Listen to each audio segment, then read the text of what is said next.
Welcome here, Rabbit and Red. I'm your host, Vincent Paul. I'm joined this week with Cole Let Live Nedved. And you just got done seeing Let Live. Yeah, I did. Last night, they played in Iowa City at Gabe's. It was a damn good rock and roll show. I'm sure all the listeners want to know. What did you do to get the backstage pass? I had to blow some homeless guy that was watching the door back there. And nothing would be a true rock show than having a homeless man be the stagehand. Right. Well, quick cash. We'll pay him in a hot dog. Yeah. And a bag of Fritos. Yeah, hot dog, bag of Fritos, and a free show.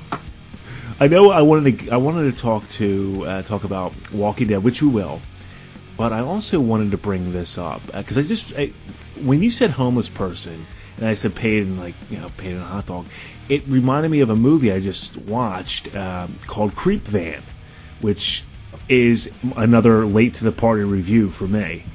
Cole, did you ever see Creep Van? No, I've seen it on Netflix though, and it has a title of Creep Van. It doesn't appeal to me. It is such a pile of shit. I believe it. Its title is called Creep Van. Well, I was expecting, just something a little bit more than this, and oh boy, really bad. I'll explain why it's bad. Creep Van, I can get over the fact it's the digital camera, it doesn't have a film look to it at all. But it doesn't make any sense at all. There's a guy who has a molester type van that this guy on a bad side of 30 who is working at a car wash really wants to buy. And the van is dilapidated. It's from the early 80s. So anybody who is interested in this van, and by the way, there's people that are interested in this van. Like normal people, like women are interested in this van. Right there, it's like, okay, you're just setting them up to kill them. Right. And this guy has contrapted all these different mechanisms to kill people while they're in the van. There's no backstory to it. There's no reason for this to happen. It's a body count movie that you don't even care about. Even people who are into body count movies don't like this. It doesn't go anywhere. So here's where I had problems with the film. And I know I might come off as a very chauvinistic pig by saying this, but and I don't mean to. The female lead in the film, who I'm sure is a talented actress, I'm sure she studied very hard, but having her be the female lead, who's also supposed to be the love interest in the male lead, doesn't work. Just not a very attractive lady. It's not doing it for me. It's not believable. Right. It would be the same as, let's say, Kathy Bates. That's a huge bitch. Really freaking talented. One of the greatest actresses of any generation. Yeah. But if you put Kathy Bates, now when she was in About Schmidt, and she had that love scene with Jack Nicholson in the jacuzzi, it worked. It just made sense. It worked. It was funny and it worked. But if you had, let's say, Channing Tatum, and his love interest is Kathy Bates. Right. Yeah, it's just not going to work. It doesn't work. Yeah, it doesn't work. And this didn't work, and they're trying to make her sexy, and you could tell she's uncomfortable with it. It's just through the screen you could tell. And then they have this other character in the film who is, I think it's a homage to Jeff Bridges in The Big Lebowski. Okay. And it's not good. It does. By the way, speaking of The Big Lebowski, that came out 10 years ago to the day in theater. Yes, it was I was going to say it was an anniversary on that, and I'm sure a lot of people had their White Russians to celebrate. Yep. But overall, the Creep Van is, I don't think this is the sad part. It's not a good enough bad movie to watch with friends. It's just bad to not even watch it. Right. And that's always the worst. So I'm not the best at reviewing. That's why I don't do reviews. I don't know how to. I could do it in video format, because I'm going with moving pictures. Yeah. But Creep Van, it's a body count movie that you don't care about. The acting is really forced. There's no directing. And if you're a real big snob about wanting everything shot on film and have a cinematic look, please stay away from this one. But yet, on the flip side, I know a lot of people didn't like this film, and I won't get into the whole review. I love the movie called Compliance, which I watched later on Netflix. It's based on a true story. It's not a horror at all. It was about a story that happened many, many years ago at a McDonald's where they had a prank call from a police officer they thought was a real police officer and said one of their employees was stealing, and they strip searched the employee, and the fake cop made her do a bunch of unspeakable acts. Yeah.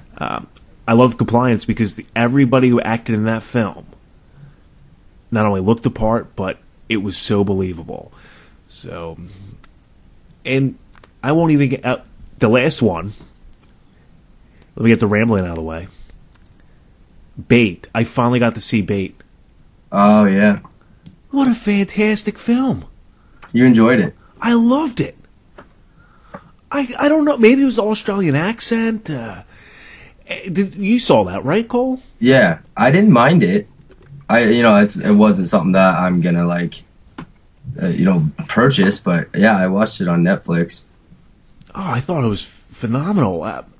Are you like me when you see, and it still throws me off, when you see a person who's Asian, but they talk with the Australian accent or a British accent? Doesn't that throw you off? Yeah. I actually have an African-American friend who's French, and he speaks with a French accent, which is it's really weird. It throws you off.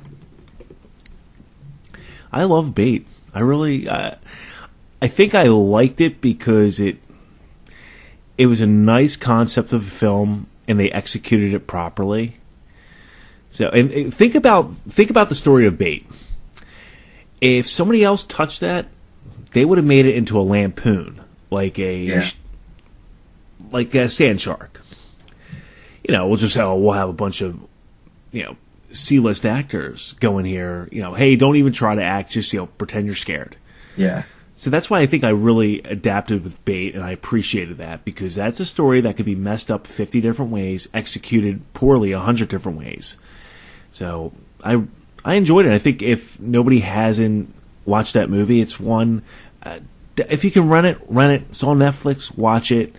I never recommend somebody going out and buying a movie unless it's under $5 if they've never seen it before. Just to get it, to own it. Yeah. That's just one of my. You can't do that. I think I'll finally say this. All the fans out there, to The Walking Dead. Are you disappointed now, Cole? You wasted a couple years of your life? Yeah. It gets even more frustrating every week I watch it. I still watch it just because I'm already invested into it. I might as well ride it out, but I wish I would have never started. I don't blame anybody for watching this. I tried watching the first episode when it premiered. I couldn't get into it. A couple weeks back, I watched the first 2 seasons. Couldn't get into it. I just feel bad for people like you, Cole. And there's a lot of backlash about this season. Oh, yeah. Do you think now at this point... God, they could renew it as long as the ratings are good. But do you think they go for the gusto? They try it again? Rebooting it? Not so much a reboot, but just continuing this. Oh, continuing it? Really continuing it. Putting even more money into it. I think with every season it seems to be getting even more popular and popular. That I don't see how they don't keep putting more money into it. And there's that misconception sometimes where when a show's ratings is really, they're high and the network's making money. Yeah. But really the fans and the viewers of fans, they're not happy every week they tune in. They're just tuning in hoping it's going to get better. Yeah.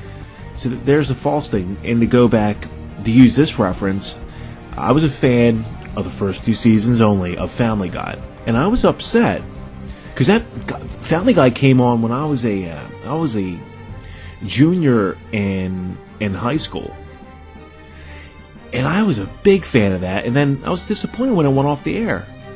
It was only until DVD sales came back, and that's why they put them back on. Yeah.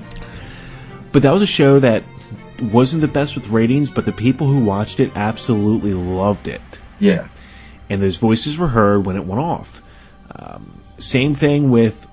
Now, a lot of people don't really know this because it wasn't talked about, especially when it happened in the mid-'90s. I believe it was 1993.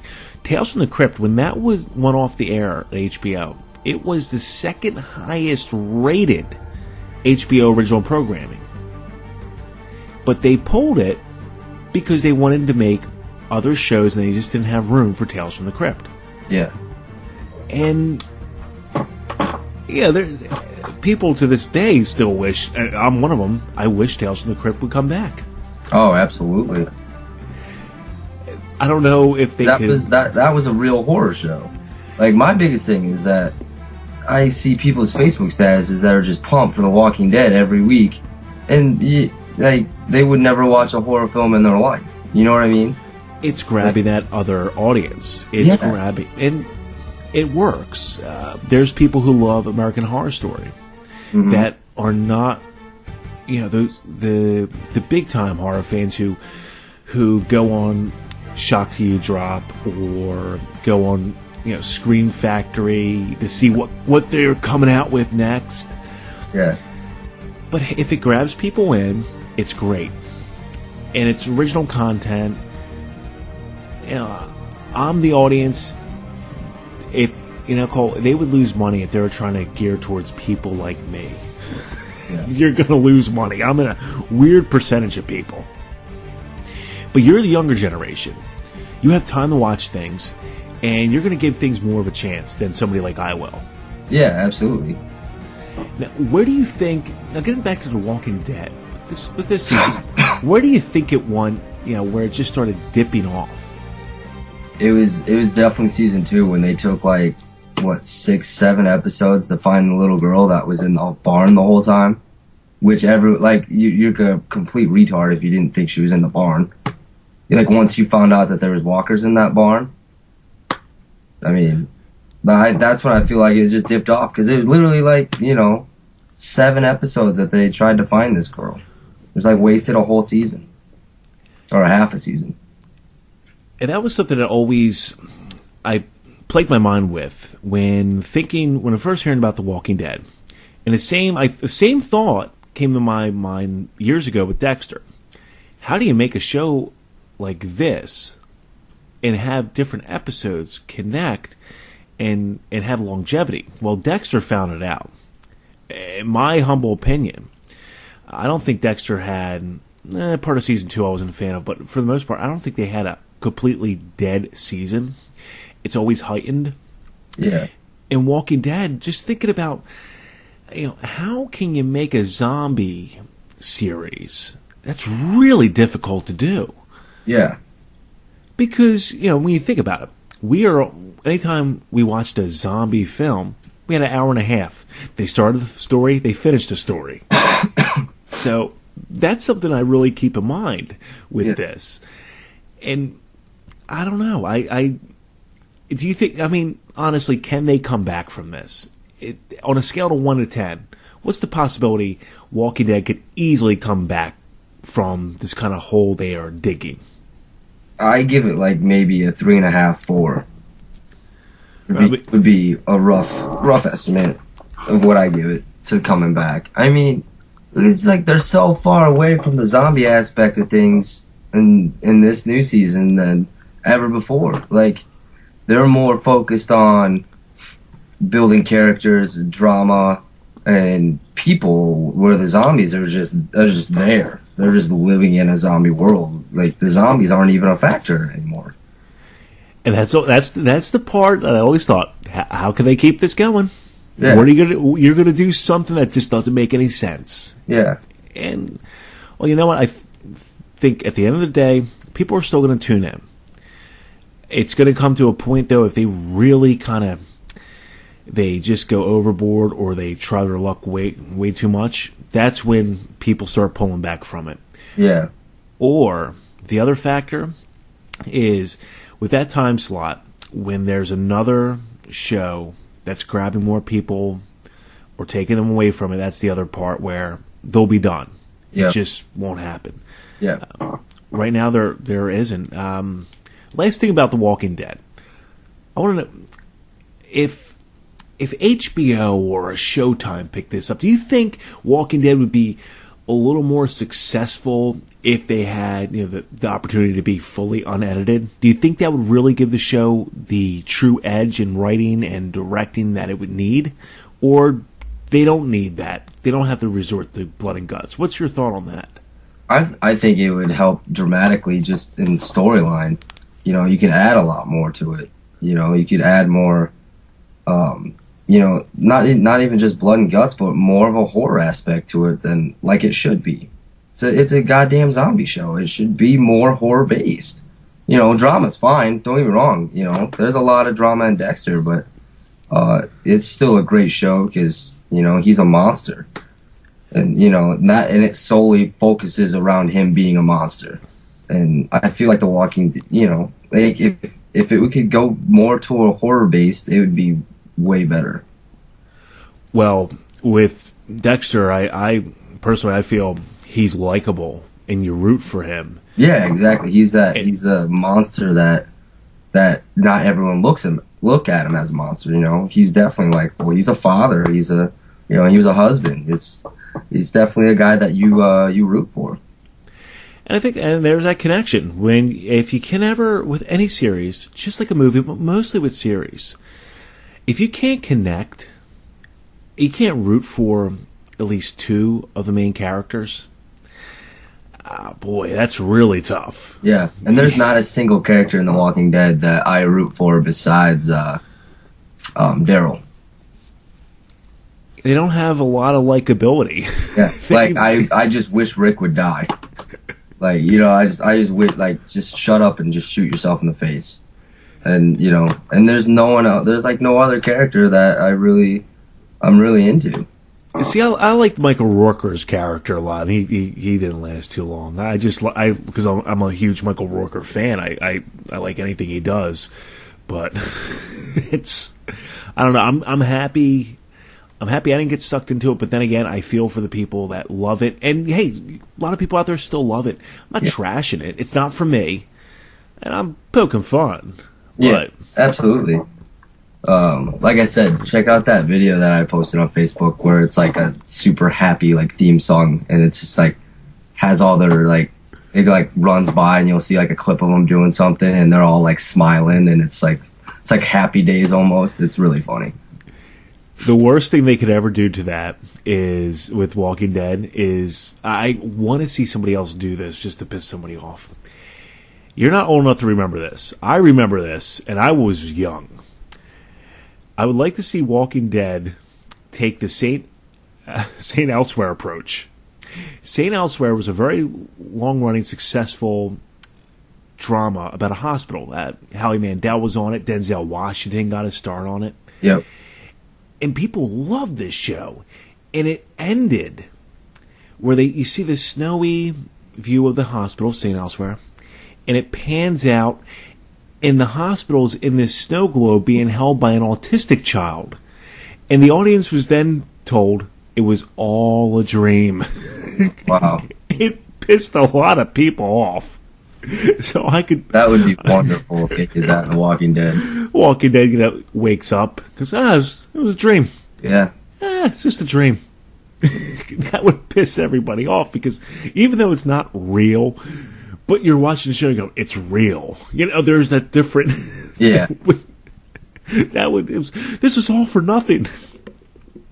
I would love to see somebody do that one time, just one more time. We're going to take a break. When we get back, we're going to go over some of the biggest shocking horror movie endings ever. And since we're going to do this one this week, next week, that means we have to do the worst endings in a horror movie. But I have a 3 list here that I want to get into, and it's not even I don't have it in an order, it's just 3 that always come to mind about phenomenal endings in a horror movie. All that, much more here on Rabbit and Red. We'll be right back after this.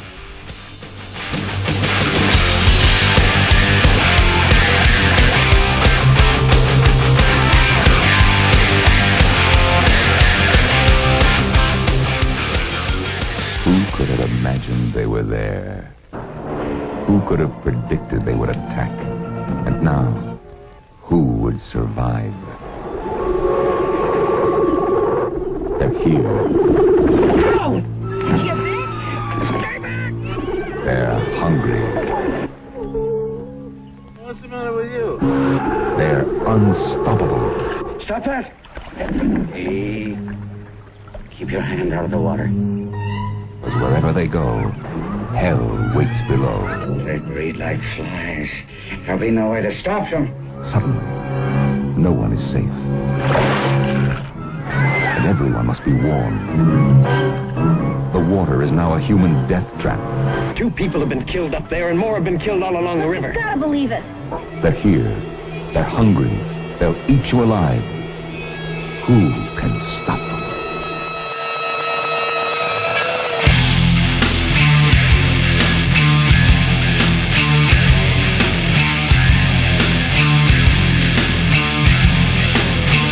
Welcome back here to the show, and if you hear on the trailer that I played, the contest is, if you can name what trailer I played, you'll get another free digital copy of a classic horror film. Cole, I wish I could just email, just literally send them out, but it's easy just, giving it out this way. Most people just watch it from their laptops or stream it now. That's true. And it's free. I'm not breaking any laws, Adam Green. Adam Green's still making a big stink about this whole, about people illegally downloading. Every week, it's a different little thing. He is angry about it. I mean, I want to interview him, but I don't want to interview him again. Because I think whatever I ask him, it might come off, he might take it the wrong way. Yeah. And I understand guys like that, you build something and you want to get the return off of it, and it's a digital age, this is the nightmare that comes with it. So, then again, this didn't stop anybody 25 years ago when, you wait for your favorite song to play on the radio, and you had your blanks. Blank tape in there. You're just waiting for it. You always had to record it just right. You don't want to get the DJ's voice in there. Yeah, no. It was an artist thing to do. It took a lot of skill to get a good, solid mixtape going. I still feel the reason people do this, I'd say 95% of them don't feel they're breaking any law when they download illegally. It's the I want it now generation. Yeah. We've now trained people that with Netflix or Amazon, even though you pay for that, you have the rich filled content. So people are now thinking, well, I'm just so used to it this way. Oh, this is right there. I could watch this. It just amazes me the technology advances as much as it has. You can't come up with a way where you have to put in a code to get your digital copy, a code that works one time and one time only, but then you can't upload it. There easily has to be a way. But already with the Democrats in office, they're already cracking down on piracy. So anybody out there trying to pirate, don't do it now, because the people you voted in for are cracking down on it even more with your IP address. Yeah. Both sides stink. Just catch real criminals. That just bothers me. Unless it's child pornography, kill those people. Shoot them in the head. Yeah, absolutely. Yeah, I download all the time. I'm very much guilty of that. Movies, music, all of it, magazines. And I don't think musicians, they've always made their money from touring. Oh, yeah, always. Independent musicians more than anything. Now, I'm not justifying saying go out and steal, because I don't do it. And that's like, oh, I'm better than anybody. I have this, I always feel guilty, and I'm feeling like the FBI is going to knock down my door. That's like I'm going to be the one who gets arrested for downloading the best of Weird Al. Who does that? Like I'm going to be the one they make the example out of. Yeah. No, I mean, I download a lot, but I mean, if I like the album enough and there's a vinyl version of it, I'm probably gonna buy it. You know what I mean? Like, I don't know how many times I'll download an album and be like, this is amazing, and then buy it for vinyl because I'd like to listen to the record. What if the music company got really, really vicious with people? So you know what, we're not making any more CDs. We're going back to vinyl. I'd be pumped. I'd be happy. You, myself, a couple guys who grew up in the 70s would be excited. Everybody else would be pissed off. I don't know. I think vinyl sales are doing really well for the music industry. It's becoming a big part of how people make their money now. There's always going to be a room for it, but I'm just saying there's no way they would never do anything like that. I mean, no, not that drastic for sure.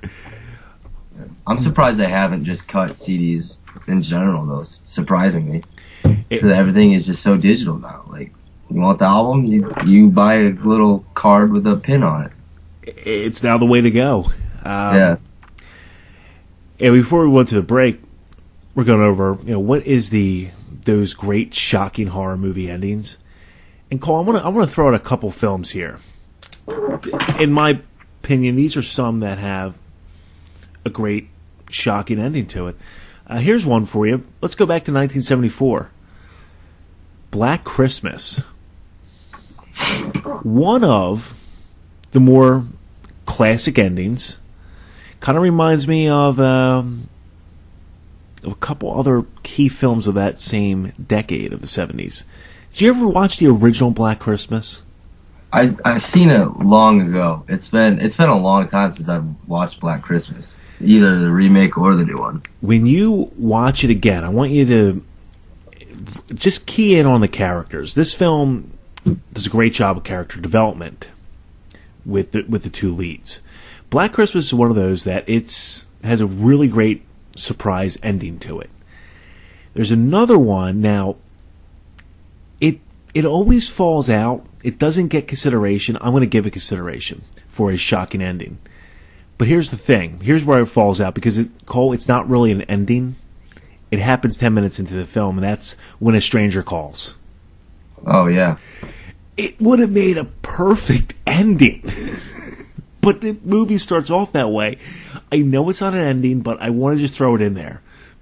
It's because it grabs you. It gets you right into the film.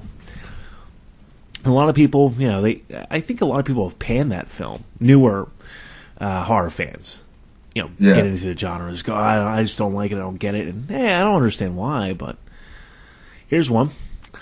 I don't know if he's.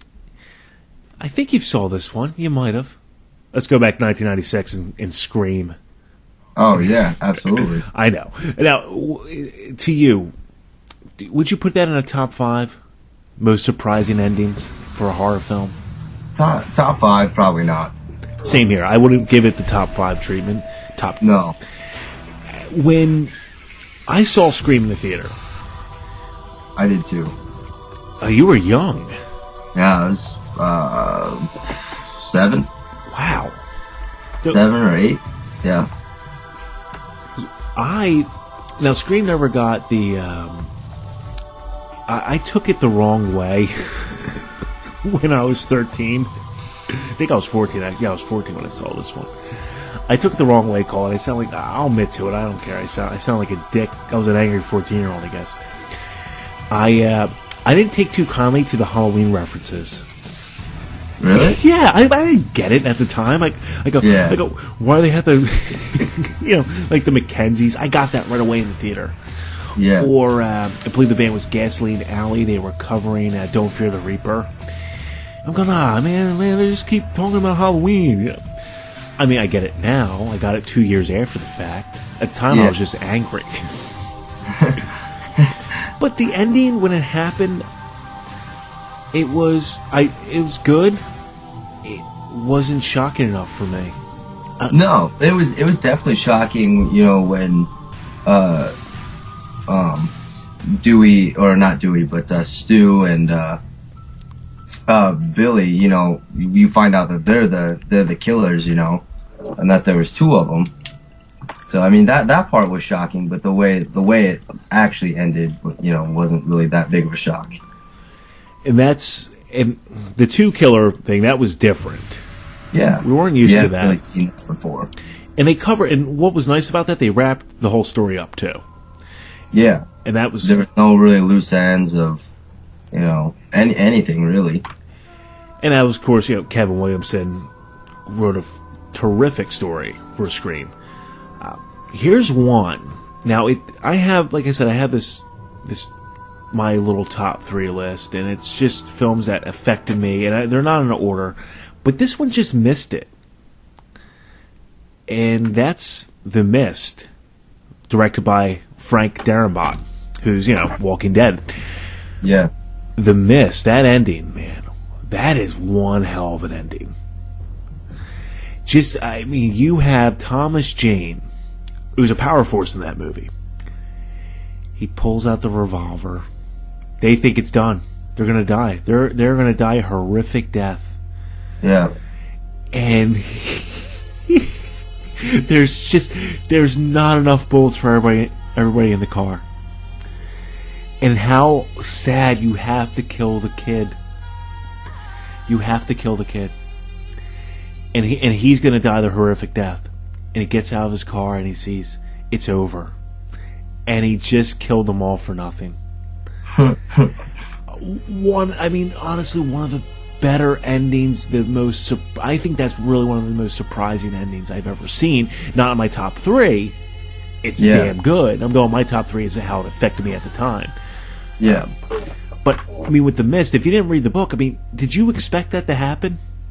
No, I didn't.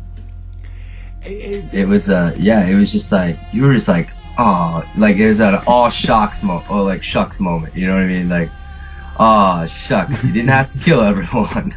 and Thomas Jane, who underrated actor, in my opinion, sells it so well. Yeah, I mean, sells it great. Just like that look of just like, what have I done? Disappointment look on his face. You know what I mean? He just killed the people he loved the most because he thought he was going to save them. Yeah, I'm going to save you. I mean, really phenomenal. Another one doesn't make it for me personally, but a lot of people bring this one up. Is M. Night Shyamalan's? That's the one that, you know, made him. The Sixth Sense. Oh yeah. Oh yeah, I didn't even think about that movie. That's a good call. And my friend Cecil from Good Bad Films, we talked about this off air. And if you watch his review of, oh boy, I can't believe I'm drawing a blank on it. No, he does a whole thing about M. Night Shyamalan, one of his videos. He makes a great point about the director, that he's only used 3 twists in all of his films. And M. Night Shyamalan has this big, you know, reputation about all he does is twist. Yeah. I have to post that on Devil's Eyes because it's a really phenomenal breakdown by Cecil. But Sixth Sense, a lot of people fell in love with M. Night Shyamalan and the way he directs and writes with this movie because that ending was an impact. Yeah, it was one of those that just like hit you in the face. You're like, oh fuck, he's dead. I get it now. And then you go back through the movie and you're like, oh yeah, why didn't I pick that up on that, you know, here or, you know, in this spot? And ever since then, because of that, every time somebody saw his film, they said, well, there has to be a twist. And they miss the twist.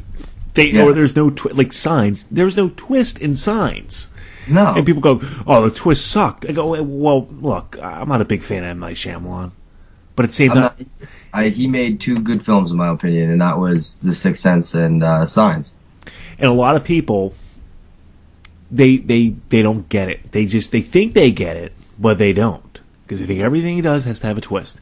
And that's why I got to post it. Signs didn't have a twist. Yeah, and you know what ruined Signs for me? I don't hate the film, but I saw this. It is the first and only time I ever went to the movies down the Jersey Shore. because I always thought, like, why go to the movies down the shore? I'm on vacation. I could do that anywhere. But Yeah. I saw, because it was a rainy day, and my girlfriend and I at the time, we go to see Signs.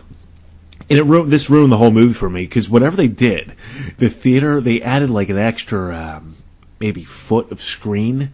They didn't properly cut things because the boom mic was almost visible in every scene. Wow.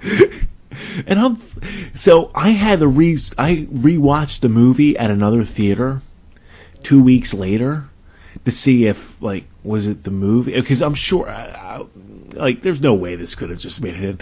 And sure enough, yeah, it was that screen down in New Jersey, shitty New Jersey, that you could see the visible boom mic. Yeah. That will take any movie, like, just out for you. Go, man, this movie sucks. Yeah. What kind of budget were they working on? Yeah. The boom mic's there. Well, they had to give all the money to Mel Gibson, so they didn't really have much for the movie itself. And he made a ton from that one. He did. That was his passion movie there. That was his passion money, I should say. Yep. Yeah. I'm passionate for that. The other one, now this, I'm going to get into my top three. When I say top three, these are just three films in no particular order that, to me, affected me when I watched them, and they had an impact. And it's embarrassing, Cole. These are not real. They're not strong. They're not real big, strong ones. Two were in the theater. The other one was home video. The one I want to get into was, and this might piss people off, 1985's April Fool's Day. It's my top three as a surprise ending. If you've ever watched April Fool's Day, I believe right now you can watch that on Netflix. Yep. Have you watched this, Cole? Yeah, I've seen it. Okay, good, because now I can give it away. Yep.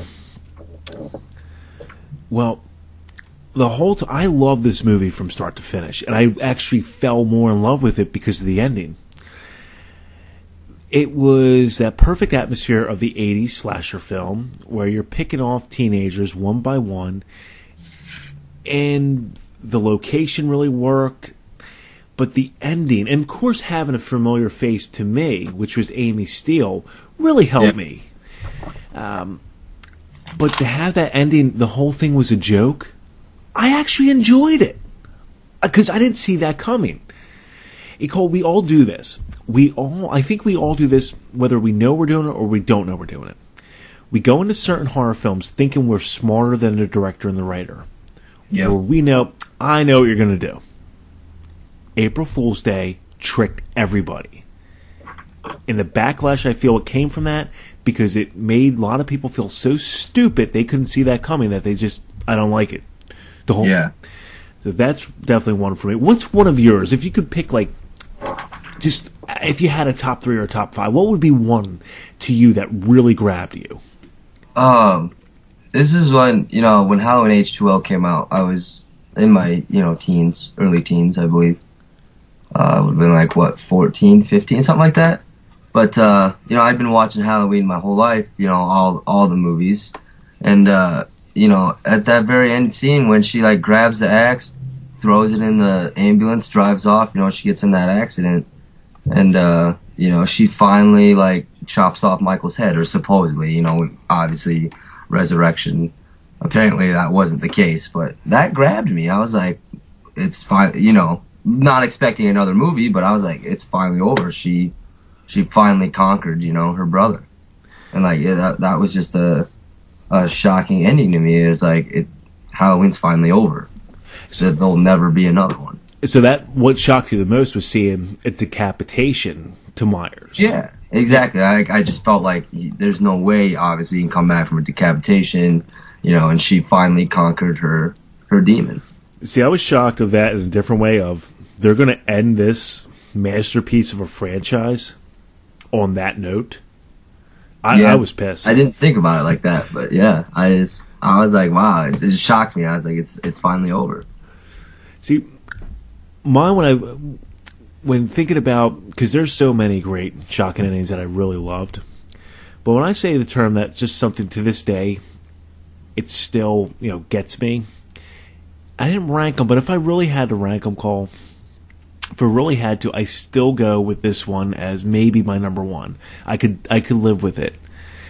And I watched this film coming off of I just got out of a 2-year relationship. I was devastated at the time, and I think this was really like an odd piece of my life. So maybe all these factors played into it. I got out of this 2-year relationship and back into what I thought was my first real love of my life out of nowhere. So I got out of one relationship, started another one. I lost a big time job. I was cleaning houses at this point. Yet I lost somebody I loved and I gained somebody I loved. Weird time. So I go to see Saw. Oh yeah.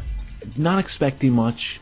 I went with a couple of friends of mine. They said, "I'm hearing nothing but good things. We should see this." Yeah. I said, "All right, I'll go." And I didn't want to like this movie, and I was falling in love with it. And then it's that crucial. I bring it up a lot of times. That last 5 minutes, and this has hardly ever happened to me when watching a film. But that ending, when Jigsaw himself gets up, your heart sinks. I mean, my heart sunk. Yeah, when I saw it was an oh fuck moment for me, because I was sitting in the theater too, and all my friends were pissed that I made them go see Saw, because at the same time The Grudge was out, and I feel like The Grudge at the box office smashed Saw, because no one really knew about it, and it didn't really get the hype, at least that I think that The Grudge did at that time. So all my friends were just pissed. We're sitting here watching this movie, and I'm loving it. I'm like, it's a great film, and then that end hits, and it was just a oh fuck moment in the theater. Like, wow. What really makes that work, because if they show Tobin Bell a couple times throughout the film as a patient, it almost could have gave it away. Yeah.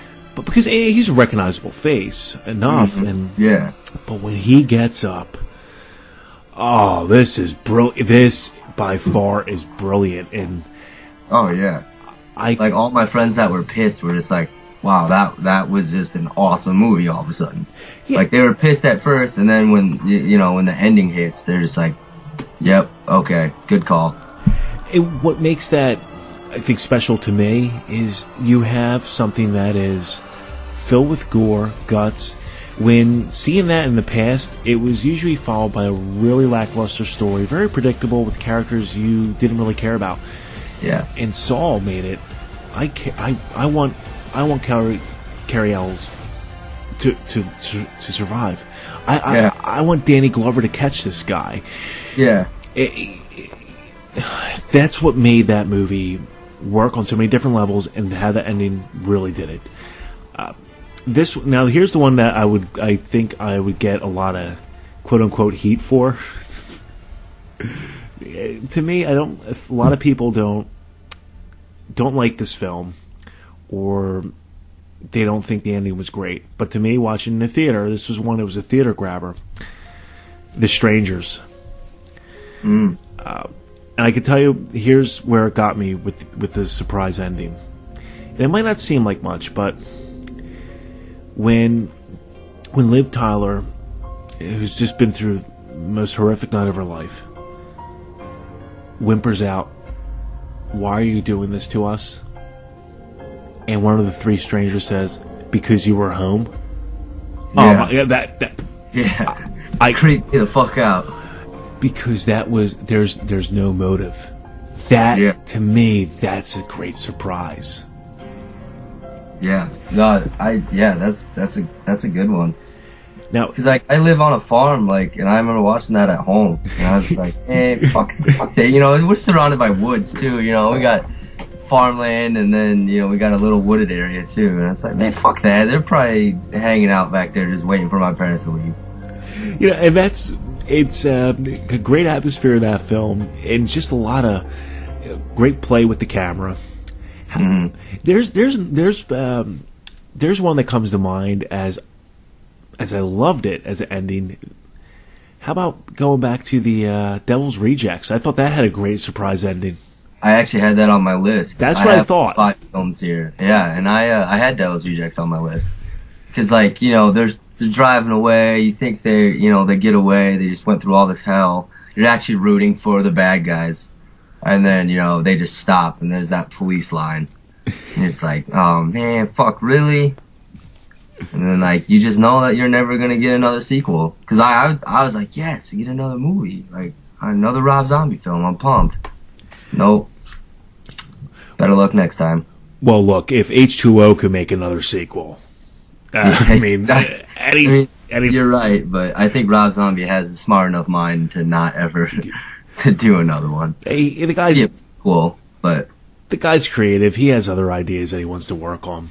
Oh yeah. Another one. I'll get this obvious one out of the way, which was to think back to the decade when this came out, and this easily could fit into if a bunch of true horror journalists, not people who do dirt sheets, but true horror journalists got together and said, let's create a top 10 list. This title would be in the top 5, 10 out of 10 times. And that is Psycho from 1960. Yeah. To think about, let's go back to 1960. What was going on then? Yeah, there was it was wholesome. Yeah. The only kind of clue that you knew you were going to have something different was Alfred Hitchcock. But you had 2 surprises. One was in the middle of the film, killing off the female lead, which is unheard of. Yeah. But that surprise ending that it was Norman who was the killer and dressing up as his mother, which, my God, nobody. For the 1960s, that was just out of control, you know? Absolutely. And that's why it's such an effective ending.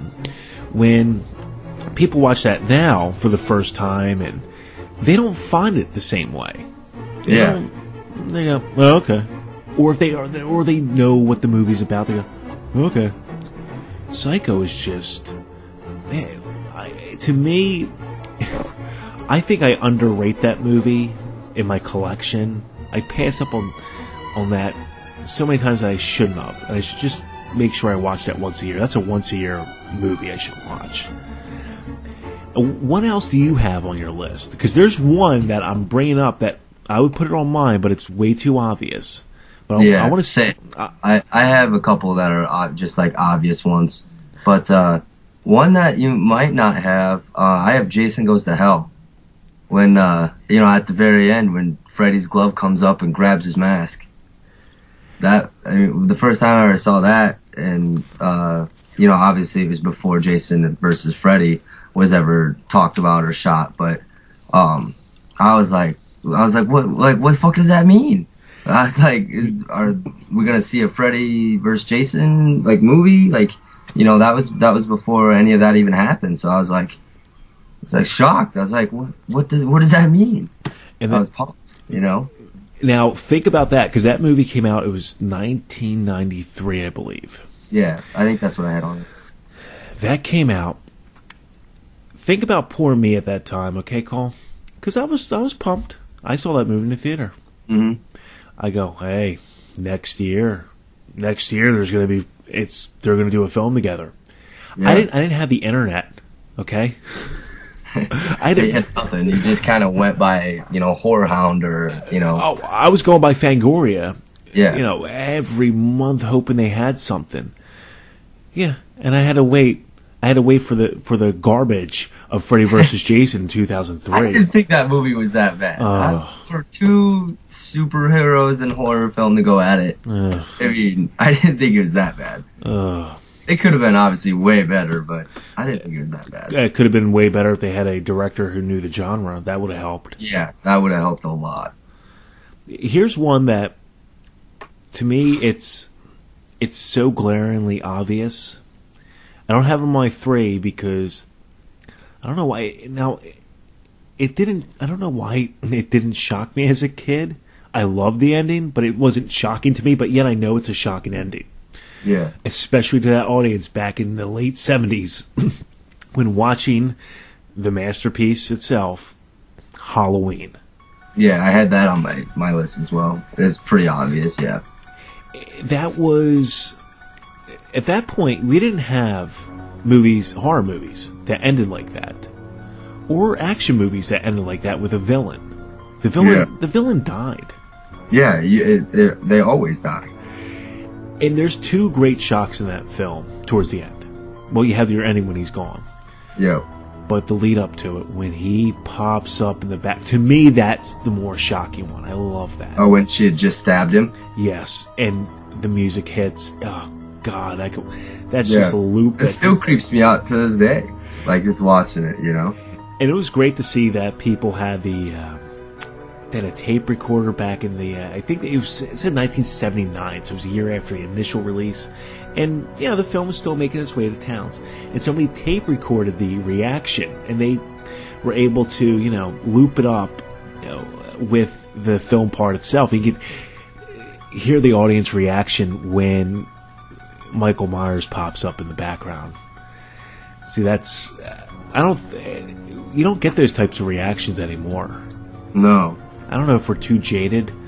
The one that I saw on the Facebook fan page, Liz brought up that Carrie from 1976. She had two, Carrie from 76 and the original Friday the 13th. I had the original Friday the 13th online as well. And you know what? They both have something similar with their endings. Carrie has the very nice music. Yep. And then a hand pops out of the grave. Friday the 13th does the same thing. Yeah. But Friday the 13th, yeah, that one, that one had multiple shockers at the end. When you find out that Jason's mom is the killer. Yes, that helped it. And you have that, to think about that ending. Maybe it should have been obvious, but everybody was going to rip that off for most of the 80s and 90s. Yeah. Where it's that real surprise, like, oh, it's not over. Yeah. And Carrie was... Scream did that, like, you got to shoot them in the head because they always come back for one last scare, Absolutely. And that was a great homage to movies like Carrie and Friday the 13th. How did you watch this? Because this one, to me, is another one that I say, man, I didn't see it coming. I kind of feel stupid I didn't. Go back to 2009's The Orphan. I don't think I ever saw that. Oh, I can't talk about it. I want you to watch it. Okay. I loved it. It's a movie that I didn't think I would like, but I absolutely loved it. And here's another classic. Did this make your list? Did 1983 Sleepaway Camp make your list as a surprise ending? No. Really? I didn't even like. I don't like Sleepaway Camp movies. Oh, the second and third one's hysterical, and they know they're joking around. That's what I just watched the third one not that long ago, it's fun. Yeah, like it's hilarious because they know. I mean, and by the way, because you're big into music like I am, isn't it hard to watch 2 and 3 going, hey, it's Bruce Springsteen's sister the whole time? Is it really? I didn't even know. Oh, you didn't know that? Yeah, the lead. Yeah, the lead in Sleepaway Camp 2 and 3. That's Bruce Springsteen's sister. I kid you not. Yeah, I didn't know that. Yeah, it's Pamela Springsteen. You didn't see it on the credits? Oh my god! Yeah, every time now you're gonna watch it, I go, it's Bruce Springsteen's sister. It's the boss. Yeah. Huh. Sleepaway Camp for its time, man, that was a shocking ending. You had nobody saw that coming. That it was a hermaphrodite. Oh yeah, I forgot about that. Nobody saw that, and that was a real shoestring of a budget. Yeah. What else do you have on your list? I want to see if you have one that's really going to surprise me. That I go, man, I didn't even think of that. I don't. I actually don't have anything else on my list. I wrote down just like 5 or 6 movies. I think I just killed most of them off. I have one that I want to talk about that just nearly made my real impact. Is that I went out of my way, really out of my way to see this in the theater. was the French foreign film, High Tension from 2003. Man, it was a movie that created a lot of buzz in the first year it was out, and then it seems like nobody talks about it anymore. It's going to be that it's 10 years this movie was out, and that was a great shocking ending. I mean, what makes High Tension a great shocking ending is they hide it so well that you don't see this coming at all. And it's one of those endings that actually a lot of people weren't happy with. I think a lot of people felt, upset with, oddly enough. Yeah. And another one that a lot of people thought it was a shocking ending, maybe because I don't like the franchise. Would you put Paranormal Activity as a surprise ending anywhere? I mean, yes and no. I mean, it has its place, just like Blair Witch, I guess. I would put Blair Witch on my list as a shocking ending. I hate to admit this. It would be cool of me to just keep bashing the Blair Witch. When I saw it, as much as I didn't like the film, that ending, that ending creeped me out, and I was like, man, what the fuck's in that basement? I want to know. Seeing the guy up against the wall. Yeah, just standing there.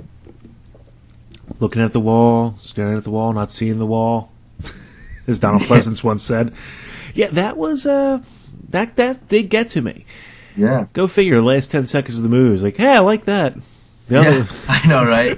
Piece of shit for the whole hour and a half you watch it, but the last 10 minutes, you're like, oh, alright, yeah, that was alright. I like that ending. Yet I will defend it if somebody says, oh, Paranormal Activity is great. I'm like, you know what? Blair Witch is better. Like, yeah, exactly. Like, what do I hate least? I do have a movie on my list that is actually like a brand new movie that's not even out yet.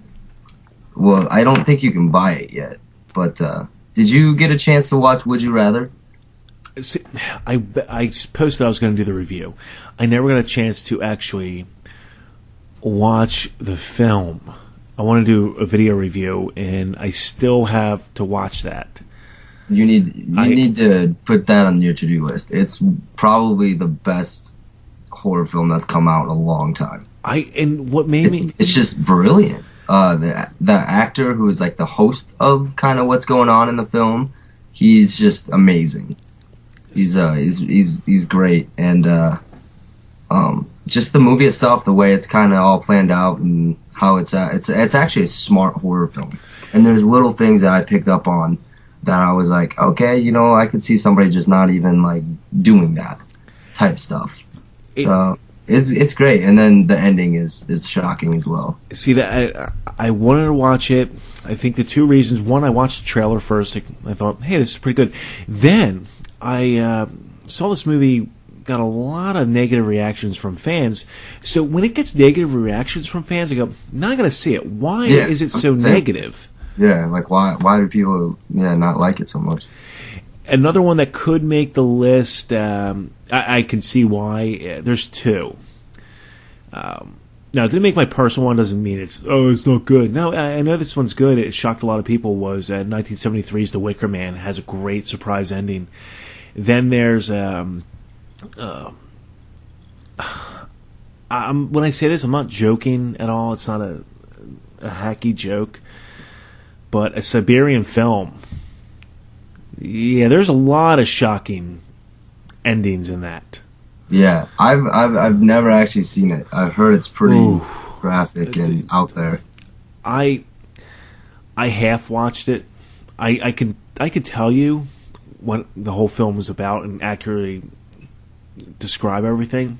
Yeah. When I half watch something, I have to watch it on my computer with the mouse and scrolling to different parts, because there's certain parts I got to fast forward. Yeah. And Siberian Film. Yeah, that's why I got a lot of heat last year or 2 years. Wow, 2 years ago. Yeah, 2 years ago, because that was about the same time that that film came out about the same time that Human Centipede came out, right? The first one. Within that time frame, yes. Yeah. And Siberian Film got a lot of heat for about 2 weeks.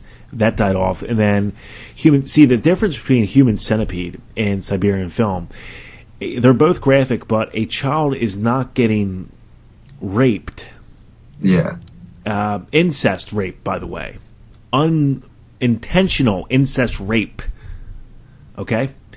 That's why Human Centipede can be joked about and kind of, took any spotlight away from, as hard as that was to do, Siberian Film. Yeah. I think that's a Siberian Film is going to be one of those where it's going to be up there with Ken Daniels' The Devils, where when The Devils came out in the early 70s, Ken Russell directed that, and that came out, pissed a lot of people off, messed too much with religion.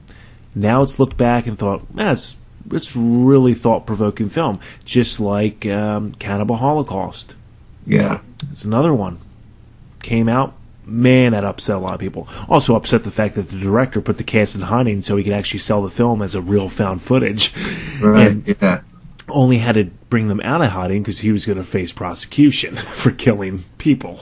Yeah, I remember that. I remember reading about it.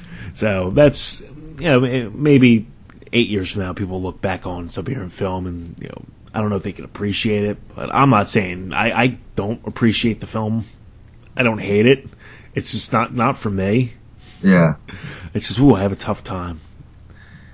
I think I could appreciate what the director was trying to do, because the director said this was based off experience of growing up and what he saw. So I get that. It wasn't, something just to shock people. Yeah. Hey, before we wrap up, there was actually surprisingly nothing but positive comments for the new video for the preview for the month of March. So that led me to now put out a weekend preview to help guide people through quick horror news for the week and what to watch on the weekend. Just a little free, probably a 3.5-minute video that you'll find every weekend on thedevilseyes.com and the Rabbit and Red Facebook fan page. So there's really no news. Nothing big. I do want to say this with the news. The biggest thing is Maniac. The release date is June 21st. It's going to be limited theatrical, but it will be a video on demand will be the big one. And I found that off of shocktodrop.com. So I'm happy with the video on demand.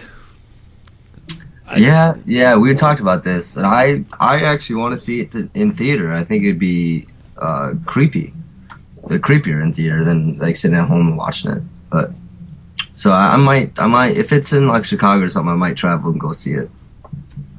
You're not too far away from Chicago. No, I'm like 3 hours. Yeah, well, you know what's going to suck though if you travel that far and the movie is really bad. Yeah. Ooh. Yeah. Ooh, you just didn't waste $10.50. I wasted like $50 in gas. Exactly. Now that's a risk. Yeah.